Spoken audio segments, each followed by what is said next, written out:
equipamentos eletroeletrônicos têm sido consumidos em escalas cada vez maiores no mundo inteiro ao longo dos últimos anos. E, com isso, um problema que temos enfrentado é a crescente geração de resíduos de equipamentos eletroeletrônicos, também chamados de REEE. Alguns fatores são responsáveis pelo aumento da geração desse tipo de resíduo, como o desenvolvimento da indústria de eletrônicos, a diminuição do tempo de vida útil dos equipamentos e a mudança no comportamento dos consumidores. Nesse contexto, um volume cada vez maior de resíduos é conduzido a diferentes destinos. Por exemplo, podem ser enviados a lixões clandestinos, reciclados, aterrados, reparados e revendidos, entre outros. A reciclagem é uma das formas de prolongar o ciclo de vida dos produtos. Segundo a Lei 12.305 de 2010, a Política Nacional dos Resíduos Sólidos, a reciclagem consiste no processo de transformação dos resíduos sólidos que envolve a alteração de suas propriedades físicas, físico-químicas ou biológicas, com vistas à transformação em insumos ou novos produtos, observadas as condições e os padrões estabelecidos pelos órgãos competentes. Sendo assim, a reciclagem permite que os produtos passem por mais estágios antes da disposição final. Essa prática é muito importante para a diminuição da quantidade de resíduos nos aterros. No entanto, se não for realizada de forma adequada, poderá trazer consequências negativas para a população e para o meio ambiente, passando a ser considerada como reciclagem informal. Nos países em desenvolvimento, comerciantes revendem os REEE para reutilização, ou, se o equipamento é impróprio para reuso, é vendido para recicladores do setor informal. A reciclagem informal é realizada com o objetivo de se extrair substâncias valiosas presentes nos resíduos, como cobre, ferro, silício, níquel e ouro, e comumente é realizada a partir da lixiviação ácida da placa de circuito impresso, ou queima de cabos para obtenção de metais. Esse tipo de reciclagem está diretamente associado à exportação e importação de lixo, e os países que mais recebem lixo são países asiáticos, como a China, Índia, Paquistão, e países africanos, como Gana e Nigéria. No Brasil, o gerenciamento de resíduos eletrônicos ainda não é bem estabelecido e há poucas informações sobre o setor informal. Como os regulamentos no Brasil ainda estão sendo estabelecidos, é necessário uma organização do gerenciamento de REEE, antes que práticas não sustentáveis se tornem muito difundidas em países latino-americanos. O lixo eletrônico contém metais pesados, poluentes orgânicos persistentes, os POPs, retardantes de chamas e outras substâncias perigosas. Dessa forma, caso o lixo seja manuseado de forma imprópria, poderá apresentar riscos à saúde humana e ao meio ambiente. As substâncias tóxicas podem ser encontradas no material particulado de atividades de desmantelamento, pelas cinzas de queima, nas águas residuais das instalações de desmantelamento e trituração, entre outros. Os trabalhadores são expostos a substâncias químicas tóxicas através de inalação, ingestão de poeira, exposição da pele e ingestão oral. Sendo assim, entram em contato com dioxinas, chumbo, cobre, cádmio, cromo, mercúrio e outros metais e cancerígenos. As consequências para os humanos podem envolver irritação das vias respiratórias, tosse, pneumonia, convulsões, problemas neuropsiquiátricos, coma ou até mesmo a morte.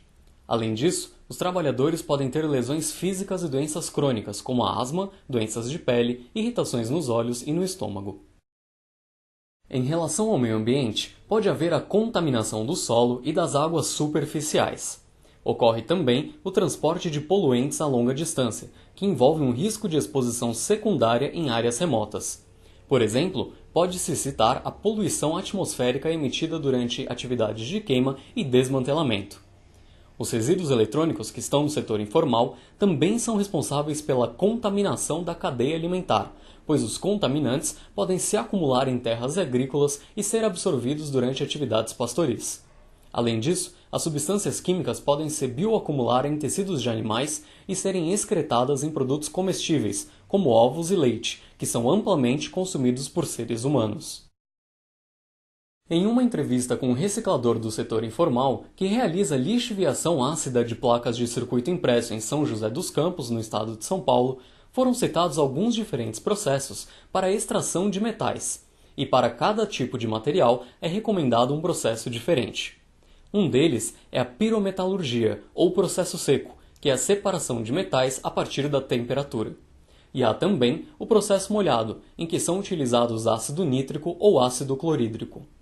Para a segurança dos trabalhadores, são utilizados alguns equipamentos de proteção individual, como máscaras, luvas e aventais na maior parte do tempo, mas nem sempre são utilizados. Alguns dos riscos citados foram queimaduras, inalação de substâncias químicas e cortes. Em seu processo, todos os materiais são reaproveitados e as soluções a serem descartadas são neutralizadas e descartadas adequadamente.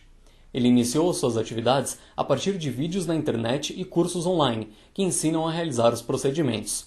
Atualmente, compra os materiais, realiza a limpeza dos metais e então revende.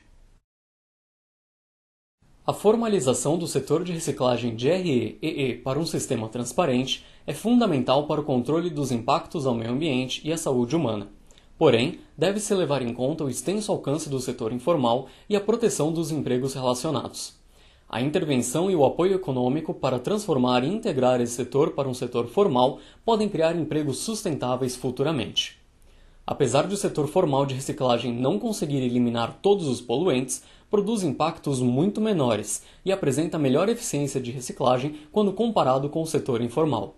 No entanto, foi verificado que estabelecer novos sistemas de reciclagem formal sem levar em consideração o informal pode ter um efeito negativo. Atualmente, a melhor opção é integrar o setor informal no planejamento do manejo de resíduos, buscando melhorias das condições de vida e de trabalho dos envolvidos. É conhecido que recicladores menos organizados no setor de reciclagem formal são mais vulneráveis à exploração de intermediários. Organizar recicladores informais em pequenas empresas é uma forma muito eficiente de melhorar os negócios e as práticas de reciclagem. Desse modo, os objetivos são facilitar a formação de coletivos, capacitação, desenvolvimento de quadros legais apropriados e elaboração de estruturas comerciais aplicáveis, acompanhado de monitoramento adequado. A criação de associações, pequenos negócios ou cooperativas permitirá o registro e certificação formal como um reciclador de resíduos eletrônicos, além de melhorar suas técnicas. Devido ao acesso limitado do setor informal a recursos financeiros, apoios financeiros devem ser considerados no processo de formalização. Um dos melhores métodos para melhorar as práticas de reciclagem é oferecer incentivos àqueles que cumprem normas ambientais e de saúde. Pouco se conhece sobre a diversidade da rede de trabalho entre os recicladores informais, a sua distribuição de tarefas e os mecanismos financeiros entre as diferentes partes interessadas. Uma abordagem em multiníveis é necessária para se desenvolver um caminho a seguir rumo à inclusão no mercado formal de reciclagem. A experiência mostra que simplesmente proibir ou competir com os recicladores informais não é uma solução eficiente. O futuro do gerenciamento do resíduo eletrônico depende não somente da efetividade do governo local e dos operadores de serviços de reciclagem, mas também da participação da comunidade, juntamente com iniciativas nacionais, regionais e globais.